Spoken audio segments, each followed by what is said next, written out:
లూకాసు వార్త 18వ అధ్యాయము 7వ వచనం. దేవుడు తాను ఏర్పరచుకొనిన వారు దివారాత్రులు తన్ను గూర్చి మొరపెట్టుకొనుచుండగా వారికి న్యాయం తీర్చడా? యేసయ్య ఒక ఉపమానం చెప్పి ఈ మాట మాట్లాడుతూ ఉన్నారు.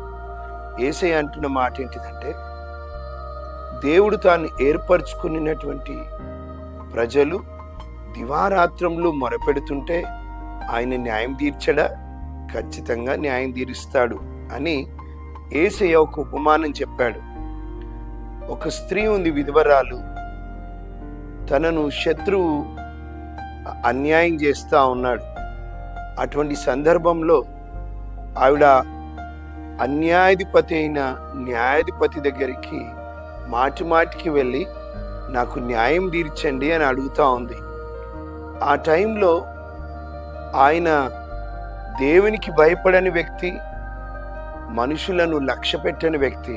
కానీ ఆ స్త్రీ మాటికి గోజాడుతున్న కారణంగా ఆ అన్యాయస్తుడైన న్యాయాధిపతి నేను ఈవిడకు న్యాయం తీరుస్తాను అని నిశ్చయించుకున్నట్టుగా యేసయ్య అంటా ఉన్నాడు.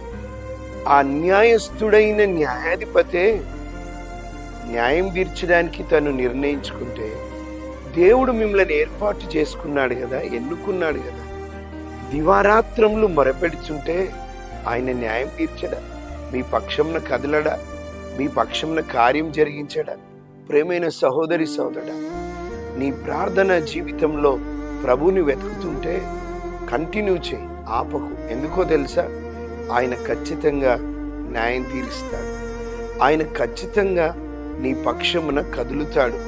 ఆయన ఖచ్చితంగా నీ విషయంలో కల్పించుకుంటాడు. ఆయన అన్యాయస్తుడైన న్యాయాధిపతే న్యాయము తీర్చడానికి నిర్ణయించుకుంటే మన ప్రభువు న్యాయవంతుడు కదా.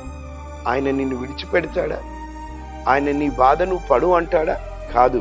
నీ బాధలో ఆయన దిగి వస్తాడు. ఆయన కల్పించుకుంటాడు. ఆయన కార్యం జరిగిస్తాడు. నిరుత్సాహపడకు, భయపడకు, దిగులు పడకు, ప్రభువు మీద నమ్మకం కోల్పోకు. గాని దివారాత్రంలో ఆయన సన్నిధిలో మొరపెట్టు. ప్రభు ఏమంటున్నాడు తెలుసా? ఆయన వారికి త్వరగా న్యాయం తీర్చును. వారి విషయమే కదా ఆయన దీర్ఘశాంతము చూపుచున్నాడని మీతో నిశ్చయంగా చెప్పుచున్నాను.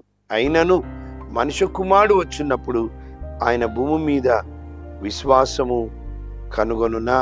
అంటే ఎట్లాగైతే ఆ స్త్రీ మాటికి వెళ్ళి గోజాడిందో అటువంటి విశ్వాసము కనుగొంటాడా మనుష్య కుమారుడు అని అంటా ఉన్నాడు. ప్రేమైన సహోదరి సహోదరుడు, నీతో మాట్లాడుతున్న మాట ఏంటిదంటే, మొరపెట్టు. ప్రార్థన మొదలు పెట్టావు, వదిలిపెట్టకు. ప్రభు న్యాయం తీరుస్తాడు. ఆయనను అనుమానించకు, అవిశ్వాసంతో ఉండకు. కానీ ఆయన కార్యము జరిగించేంత వరకు ప్రభు పాదాలు పట్టుకో. ఖచ్చితంగా ఆయన నీకు, నీ కుటుంబానికి న్యాయం తీరుస్తాడు. ప్రభు మిమ్మల్ని దీవించునుగాక.